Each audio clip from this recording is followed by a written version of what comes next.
नमस्कार, ओम नमः शिवाय, हर हर महादेव। दोस्तों, आज लेके आया हूँ जिन और जिन्नात के बारे में। ठीक है, जिन ये शब्द सुनते ही आपको शायद अलादीन का याद आ जाता है। और ख़ासकर जिन का जो कॉन्सेप्ट है वो बहुत पहले से अलादीन से ही बहुत लोग अलादीन का जिन के बारे में ही जानता है। और बाकी जिनों के बारे में तो उन लोगों का इतना आइडिया नहीं है। अलादीन का वो जिन जो चिराग के अंदर रहता था, है कि नहीं? ठीक है। तो जिन जो शब्द है वो शब्द है अरबी भाषा का। वो शब्द अरबी भाषा से लिया गया है जिसमें जिन्नात और जिन्नी मशहूर है। ठीक है।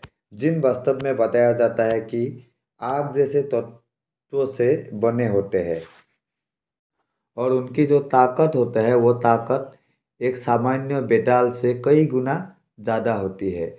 जिन या जिन्नात बताया जाता है कि भटकती रूहों की श्रेणी में आते हैं और काफ़ी गुस्सैल प्रवृत्ति के होते हैं। अक्सर सूनी जगह या सूनी हवेलियाँ इनका बसेरा होता है। जिन्नों को सफ़ेद रंग और भोजन बहुत प्रिय होता है। हिंदू धर्म में उन्हें, हम लोगों का जो हिंदू धर्म का कॉन्सेप्ट है वहाँ पे उन्हें प्रेत, पिशाच, और ईसाई धर्म में डेविल, ठीक है, या स्पिरिट, और इस्लाम का जो कॉन्सेप्ट है वहाँ पे जिन्नों का अस्तित्व को स्वीकार किया गया है। हिंदू धर्म में आपको जिन का नाम नहीं सुनाई देगा। ये जिन का जो कॉन्सेप्ट है ये इस्लामिक कॉन्सेप्ट है, मतलब इस्लाम धर्म में कुरान में ही इसका जिक्र है। भूत प्रेत पिशाच जो होते हैं उनके बारे में तो हम लोग जानते ही है। और अगर नहीं जानते हैं तो कमेंट में मुझे बोलना, मैं उनके बारे में एक अलग वीडियो लेके आऊँगा। लेकिन आज का जो वीडियो है वो है जिन्नों के ऊपर। आज जो चर्चा हम लोग करेंगे वो जिन्नों के ऊपर करेंगे। जिन जो मैंने बोला ही अरबी भाषा से लिया गया एक शब्द है। ठीक है। और ये जो जिन्नों का जो एहसास है ये पहले अरब देश से ही हुआ था, मतलब अरब देश से ही जुड़ा हुआ। ये शक्ति बोलने से भी ये नहीं होगा, इसका इजाद पहले अरब देश से ही हुआ था। जिनका जो आविष्कार है वो पहले अरब देश में ही हुआ था। जिन शब्द का जो मतलब है वो है अलौकिक और ना दिखने वाली शक्ति। ठीक है। कुरान के अनुसार अस्तित्व हवा में है। ठीक है, कुरान के अनुसार इन लोगों का जो अस्तित्व है वो हवा में है। इस्लाम के मान्यताओं के अनुसार इंसान मरने के बाद जिन बन जाता है और अपनी बाकी का इच्छा पूरी करने से 1000 से लेकर 4000 साल तक दुनिया से जाते हैं। लेकिन ये कॉन्सेप्ट मेरे ख्याल से थोड़ा उलझुल है।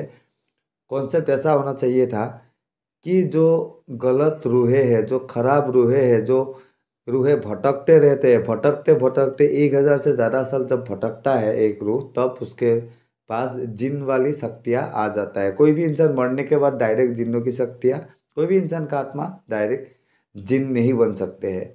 ठीक है। इसके लिए क्या करना होगा उनको? 1000 साल से ज़्यादा उन लोगों को पृथ्वी में ही भटकना पड़ता है। और उसके बाद 1000 साल से अगर ज़्यादा हो गया उस जिन का, उस आत्मा का यहाँ पे, तो वो जिन की दर्जे में आ जाता है और उनका जो शक्ति है वो डेवलप होने लगता है। ठीक है। एक इंसान का जो शरीर होता है वो पंच तत्वों से बनी हुई होती है। लेकिन जब एक इंसान मर जाता है तो वो पंचभूत का जो शरीर है, पंच तत्व का जो शरीर है, उसे मिटा देने के बाद जो आत्मा निकल जाता है शरीर से, वो उसमें सिर्फ वायु तत्व ही होता है। ठीक है। और इसलिए उसको कोई दिखाई नहीं देता है, किसी को दिखाई नहीं देता है, कोई उसको महसूस नहीं कर सकता है। ठीक है। और उसी तरीके से एक आत्मा का जब भटकते भटकते 1000 साल से ज़्यादा वो आत्मा भटक लेगा, तब उसमें क्या होता है, जो अग्नि तत्व है, ठीक है, जिन्नों का जो मेन तत्व है अग्नि तत्व, जो अग्नि तत्व है वो विकसित होने लगता है। और अग्नि तत्व जब विकसित होने लगता है इन रूहों के अंदर, इन भटकती आत्माओं के अंदर, तब ये लोग जिन बन जाता है। और जिन जितना पुराने बनते जाते हैं उसका जो ताकत है वो उतना ही बढ़ जाता है। अभी ये जिन है, जो जिन्नों का 4 प्रकार है और चारों प्रकार ही इंसानों के लिए तो बहुत खतरनाक है। ठीक है। हालांकि इनमें से कोई कोई जिन इंसान के साथ दोस्ती करते हैं, इंसान के साथ रहते भी है, इंसान के काम भी करते हैं, इंसान को हेल्प भी करते हैं, लेकिन अगर आप लोग पहचानने में गलती कर दोगे तो आपके लिए ये जानलेवा भी हो सकता है। ठीक है, अभी इनका जो प्रकार है मैं आप लोगों को वो प्रकार बोलता हूँ। तो पहले प्रकार का जो जिन है उस जिन का नाम है मरीज जिन। ठीक है, अलादीन का जो चिराग था उसमें भी यही जिन था। ठीक है, यही प्रजाति का जिन था। इन प्रजाति का जिन्नों का क्या होता है, अलग करके संसार होता है। इन लोगों का भी, हम मनुष्यों के जैसे इन लोगों का भी संसार होता है, पत्नी होता है, माता होता है, पिता होता है, बच्चा होता है, संतान होता है, सब कुछ होता है। और खासकर इनका उपस्थिति जो है वो समुद्र और खुले पानी में पाया जाता है। ठीक है, इसके अलावा इसको दूसरा जगह में इसका उपस्थिति नहीं होता है। दूसरा टाइप का जो जिन है उसका नाम है इफ्रीत। इफ्रीत जिन और इनका जो दुनिया है, ये रहस्य, इनका जो दुनिया है ये रहस्यमय है। इंसानी दुनिया के समानांतर ही है और ये लोग हम लोगों के बीच ही रहता है, मतलब यहीं पे रहता है, लेकिन हम लोग इन्हें देख नहीं सकते हैं। लेकिन हमारे ही तरह इनका भी संसार होता है, पति होता है, पत्नी होता है, माँ बाप होता है, रिश्ता होता है। ठीक है, रिश्तेदार होते हैं, सब कुछ होते हैं। इन लोगों में मर्द होता है, औरत होता है, हम लोग जैसे क्रिया करते हैं मनुष्य, उस वैसा उन लोगों के बीच भी होता है। और ये इफरीत जिनके एक खासियत है कि वो इंसान के साथ बहुत जल्दी दोस्ती कर लेते हैं, इंसानों को बहुत जल्दी परख लेते हैं, समझ लेते हैं। इंसान का मन का बात ये लोग समझ सकते हैं बिना बोले ही। ठीक है, एक प्रकार से ये लोग माइंड रीड कर सकते हैं और इंसानों के साथ ये लोग दोस्ती कर लेते हैं, बहुत जल्दी इंसान को अपना दोस्त बना लेते हैं। ये इस टाइप का जो जिन्ने होता है इफरीत, ये अच्छे भी होते हैं और बुरे भी होते हैं। जैसे हम लोगों का मनुष्य अच्छा, मनुष्य के बीच अच्छा मनुष्य भी है, बुरे मनुष्य भी है, उसी तरीके से इन लोगों के बीच बीच भी अच्छा भी है और बुरा भी है। ठीक है, और अगर आपने किसी बुरा जिन पे बिलीव कर लिया तो ये आपके लिए जानलेवा हो सकता है। अच्छा जिन अगर आपके हाथ में है, आपसे अगर उसने दोस्ती कर लिया तो वो आपके लिए बहुत फायदेमंद हो सकता है, लेकिन फिर भी इन लोगों को पहले स्टेप में बिलीव करना बेवकूफ़ी है। तीसरी प्रजाति का जो जिन है वो सिर्फ महिला ही होते हैं। ठीक है, उसका नाम है शिला, शिला जिन। और ये इंसानों से दूर इसका एक दूसरे दुनिया बना के वहाँ पे रहती है। इसको दुनिया में ज़्यादा, हम लोगों का दुनिया में इसको ज़्यादा देखा नहीं जाता है, इसका ज़्यादातर यहाँ पे ये नहीं होता है। हाँ, लेकिन ये जिन क्या होता है, मानसिक तौर पर बहुत मजबूत मजबूत होता है और बहुत समझदार भी होता है।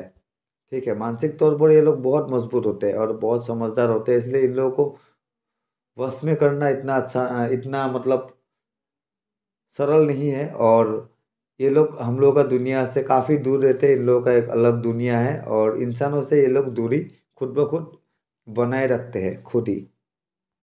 और जो कैटेगरी है 4 नंबर वाली, वो है घोल जिन का। ठीक है, ये काफ़ी खतरनाक जिन है। ये जिन इंसानी मांस खाने वाले प्रजाति में आता है और बहुत ही खौफनाक होते हैं ये लोग। जहाँ पे भी ये लोग रहते हैं आसपास में हमेशा कुछ ना कुछ ये लोग क्रूर करते रहते हैं। इसका जो रहने का जो आशियाना है वो है कब्रिस्तान और उसके आसपास के जगह में ये लोग रहना पसंद करते हैं। बहुत ही क्रूर और शैतान होते हैं, इन लोगों का तुलना शैतान से करने से भी कम नहीं है।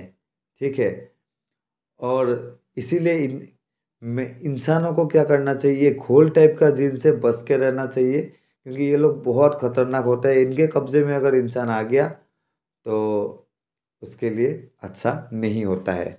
अच्छा नहीं होता है मतलब उसके जान के लिए भी अच्छा नहीं होता है और उसका परिवार के लिए भी अच्छा नहीं होता है। मतलब ये जिन बहुत खतरनाक और क्रूर है। पहला बात तो ये इंसानी मांस खा के जिंदा रहते हैं, तो ये आपको अपना खाना के रूप में ही ग्रहण कर लेगा, आपको और आपका पूरा फैमिली को। अभी बताऊंगा, कई लोग जिनको सिद्ध करके उनसे मनचाहे काम करवाने की मंशा रखते हैं और जिनको सिद्ध करने के लिए निकल भी पड़ते हैं, बहुत सारे साधना करता है, किसी से ट्रांसफर लेता है, कुछ भी लेता है। ठीक है, मगर उन्हें ये चीज़ ध्यान नहीं होता है कि बुरी नियत से अगर किसी भी चीज़ को आप लोग सिद्ध करो, हासिल करो, तो वो खतरनाक बन जाता है और जिन तो खासकर काफ़ी खतरनाक बन जाते हैं।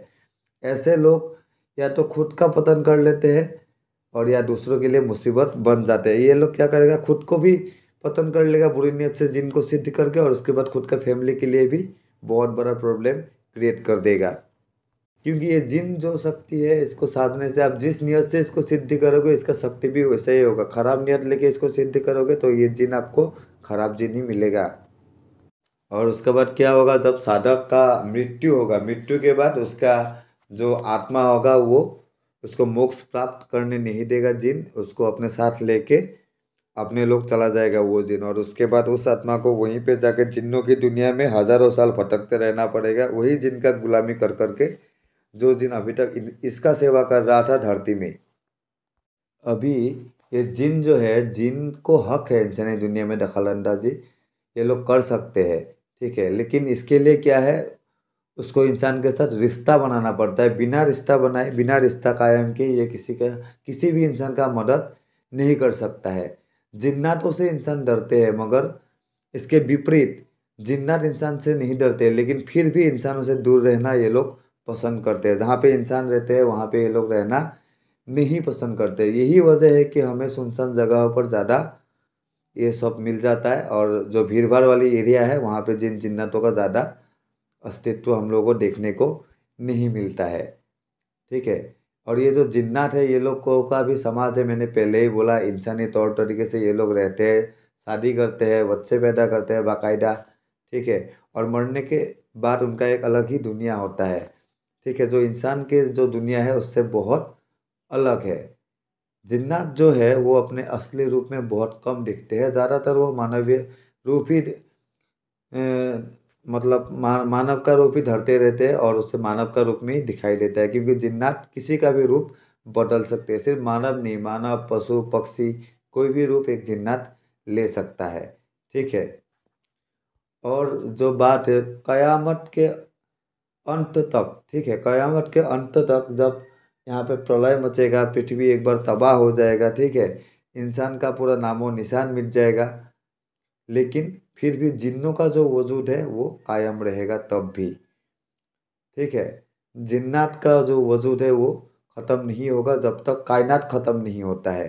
कायनात ख़त्म होने का दिन जब आएगा तभी जिन्नों का जो है वजूद मिटेगा, ठीक है। लेकिन इंसानों का वजूद जब ख़त्म हो जाएगा दुनिया से, तब भी ये जिन्नों का वजूद ख़त्म नहीं होगा। तो दोस्तों, आज जिन्नतों के बारे में जो भी जानकारी मैंने आप लोगों के लिए लेके आया, आशा करता हूँ आप लोगों को अच्छा लगा होगा मेरे द्वारा दिए गए इन्फॉर्मेशन। और अगर वीडियो अच्छा लगा तो लाइक और शेयर करने के लिए नहीं भूलिएगा, और चैनल ज़रूर सब्सक्राइब कर लीजिएगा।